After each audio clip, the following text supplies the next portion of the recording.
রংপুর বিভাগীয় কমিশনারের সদর দপ্তর হলরুমে ত্রয়োদশ জাতীয় সংসদ নির্বাচন নিয়ে বিভাগের ৮ জেলার প্রশাসনিক ও আইনশৃঙ্খলা বাহিনীর কর্মকর্তাদের নিয়ে মতবিনিময় করেন সিইসি।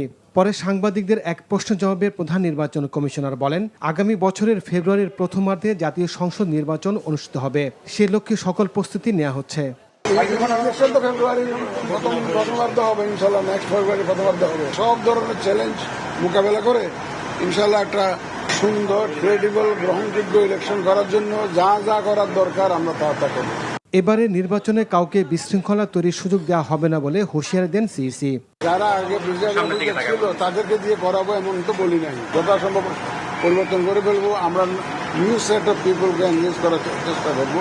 উই হ্যাভ ডিসাইডেড যে আগে যারা ইনভলভ ছিল তাদেরকে যথাসম্ভব আমরা অ্যাভয়েড করবো, তাদেরকে আমরা কাজে লাগাবো। এমনি ইচ্ছা করলো কেউ একটা গোলমাল করলো আর ইলেকশন কনস্টিটিউয়েন্সি ক্যান্সেল করে দেন এমন তো না। প্রপার তদন্ত হবে, তো প্রপার তদন্ত হবে। যদি দেখা যায় যে আসলে ক্যান্সেল করার মতো তাইলে না হবে, তবে বিশৃঙ্খলা সৃষ্টি করার কোনো সুযোগ ইনশাল্লাহ এবার দেওয়া হবে। এর আগে সকালে রংপুর আঞ্চলিক নির্বাচন অফিসে জাতীয় সংসদ নির্বাচন সংক্রান্ত মতবিনিময় সভায় যোগ দেন প্রধান নির্বাচন commissioner AMM Nasir Uddin. NTV news desk.